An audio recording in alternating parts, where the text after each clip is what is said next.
We Are Change Orlando. You're recognized. Hi, my name is Justin Harvey. I represent We Are Change Orlando, and I am just here to talk today about freedom of choice. It is one thing to recommend and suggest medical treatments, but it's a whole nother ballgame when you take away the right for people to decide to what goes into their bodies. And the crux of my speech today is vaccine mandates violate bodily autonomy, period. I just want to ask what happened to my body, my choice? And where there is risk, there must always be choice. And I just want everyone to remember that with all medications, there come risks. And I just want to highlight with the VAERS data, as of August, the vaccine adverse event reporting system has logged 13,000 deaths, 50,000 hospitalizations, 98,000 office visits, 5,000 cases of Bell's palsy, 6,000 heart attacks, 5,000 cases of myocarditis, many of which in children, 25,000 severe allergic reactions, and 7,000 cases of shingles. Now, you might say that's a drop in the bucket, 13,000 deaths across the US. I just want to remind you that this system is underreported, and Harvard told us that only 1% of injuries get reported to the VAERS system. This is not misinformation. This is from Harvard and the CDC. Another point is that the vaccine manufacturers are exempt from liability, meaning you cannot sue if you are hurt or injured by this product. This is a major red flag. Despite that, these companies have paid out $4 billion to vaccine injured families, many of which I represent as I speak here today. Those four companies that make vaccinations also have been fined in excess of $30 billion. If you look up Pfizer in Wikipedia, it classifies them as a habitual offender. Many of us marched against Monsanto, and we held these companies' feet to the fire when they attacked our environment, and now we are giving Pfizer and big pharmaceutical companies a free pass. I just want to urge us and caution us not to do that.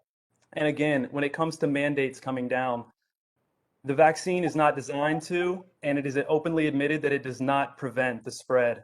It lessens your symptoms, and it supposedly keeps you out of the hospital and from dying. If it does not prevent the spread, and it only protects you and your symptoms, there is no argument for a mandate, and there is no reason to make everyone else take it. You are responsible for your health, just as I am responsible for mine. It is not the government's place, as we do appreciate your recommendations. Thank I you, also Justin. want to point Thank you you. to, yes. Justin. Yeah, we're at our allotted time, so We're at a lot of time. Okay, I just want to close with one statement, and is that I just ask you please to support parental choice and freedom of choice when it comes to mandating an experimental drug with no liability, because that is against the American way. Thank you very much. thank you, Justin. Jessica Tillman, Taking Freedom Back.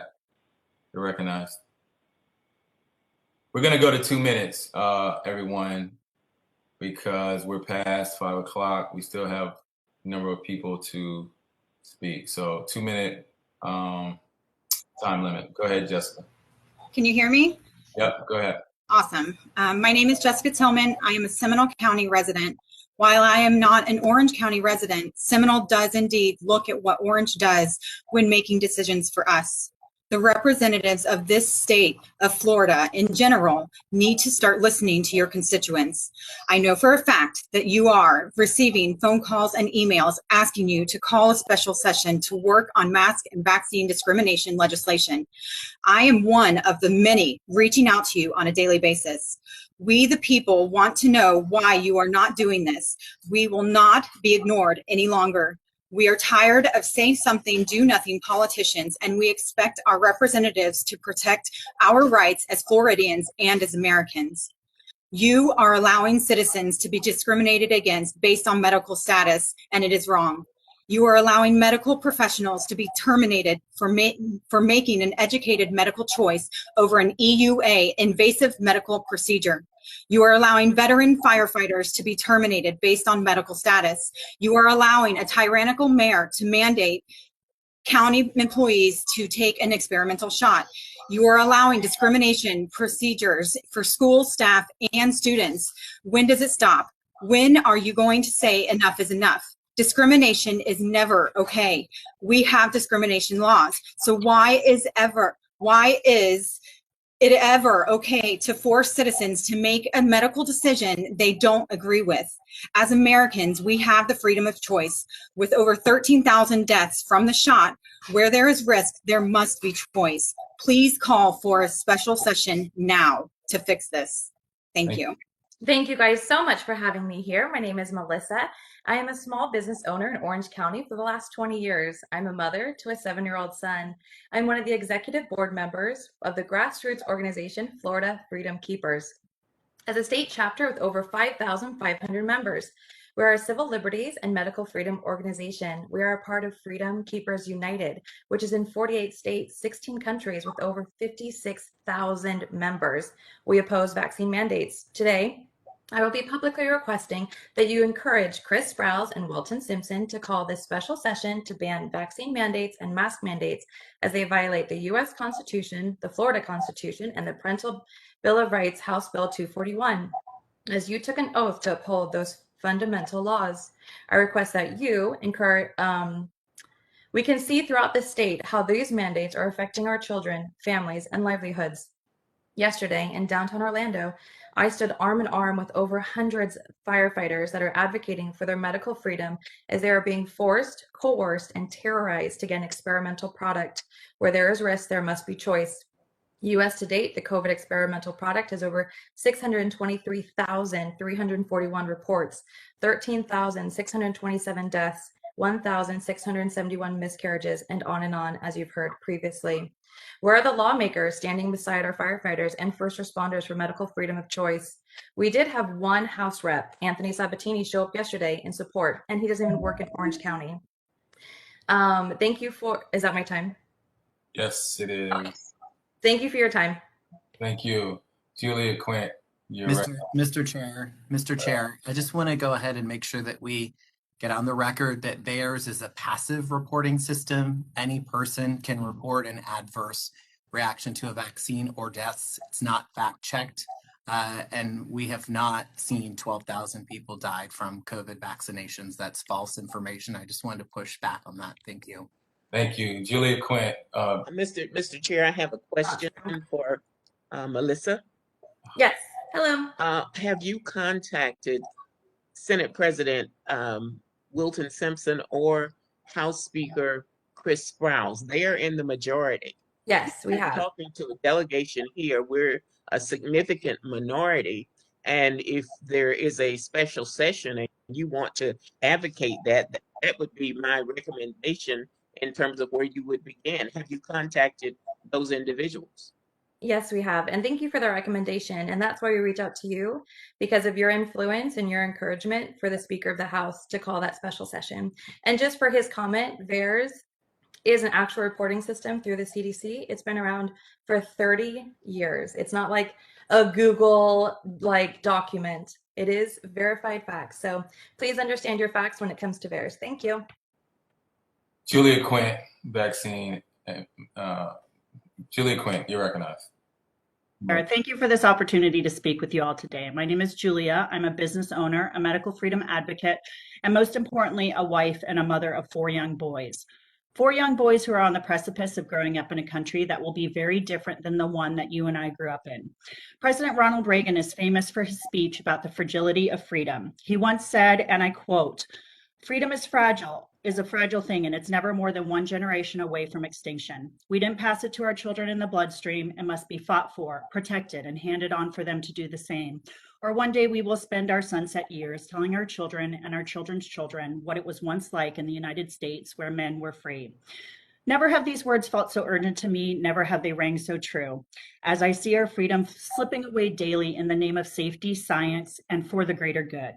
As a medical freedom advocate, I am part of Florida Freedom Keepers, an organization raising awareness about informed consent, educating individuals on their constitutional rights, and empowering them to maintain control over medical decisions, including vaccinations.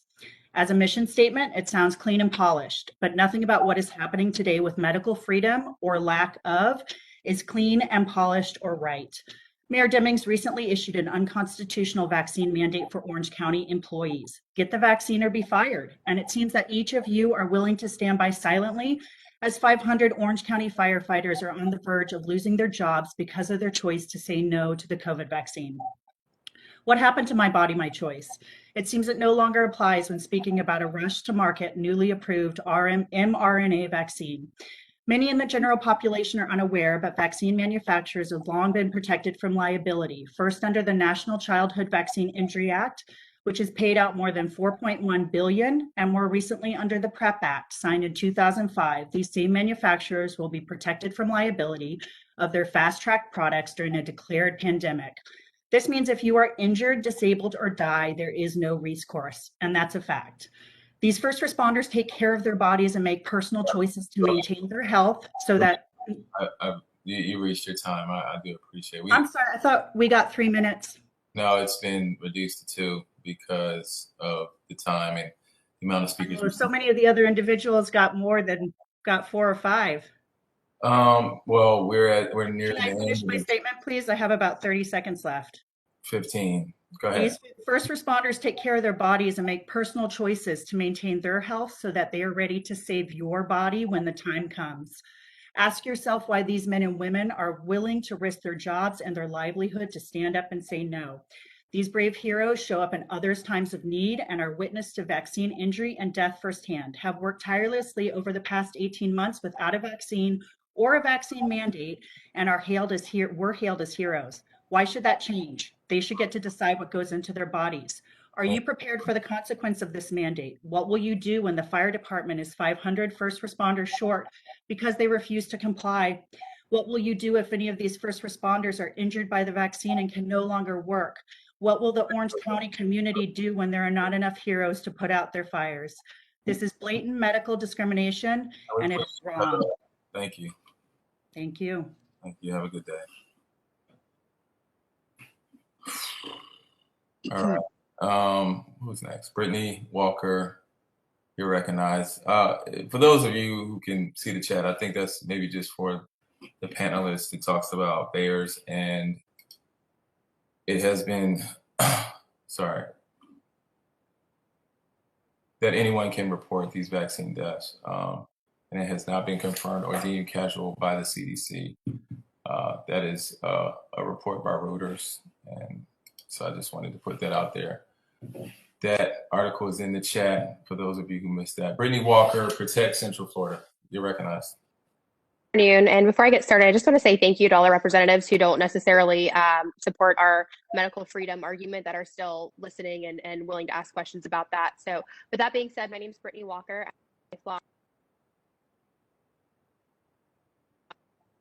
Owner, a single mom, full-time, and I started an organization last year called Protect Central Florida that has grown to over 200 activists in less than a year across Seminole, Orange, and Volusia County. Florida is the best state in the nation to call home. We watched millions of people flock here this year, fleeing states like New York and California to relocate their families and return to somewhat of a normal life, a life without constant government interference, mandates, and lockdowns.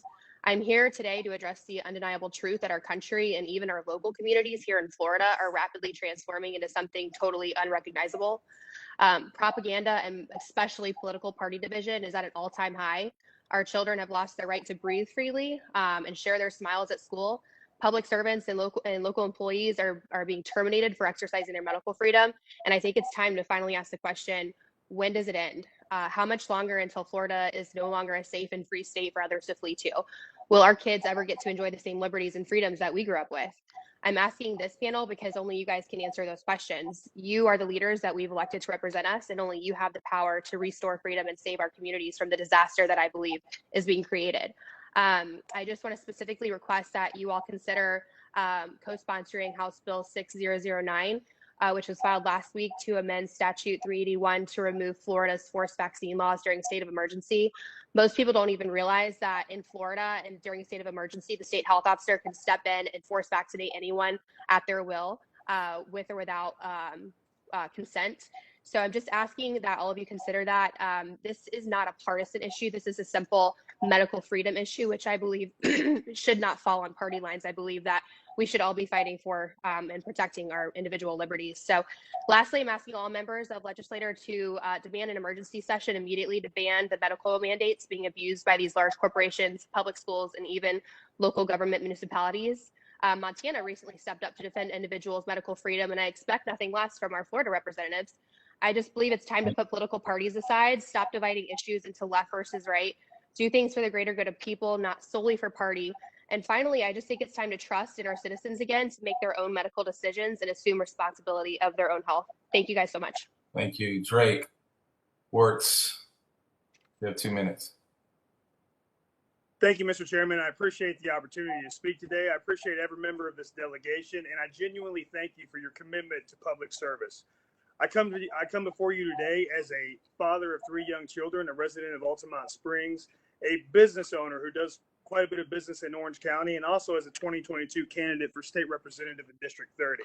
However, be that as it may, what I'm doing today is calling upon every member of the state legislature to support Representative Sabatini's bill HB 6009, which would eliminate the existing overreaching state law that allows for mandatory vaccination during a so-called state of emergency.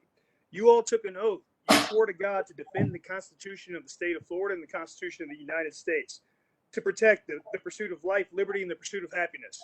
We as the state of Florida cannot pursue a true state of happiness if we have the overwhelming threat of a health department officer forcibly and physically vaccinating us and our children. As it was mentioned before, the politics of COVID have gone on far too long. Allow this to eliminate party lines. Allow us to come together on this and at least protect individual liberty when it comes to physically forced vaccinations from the Department of Health.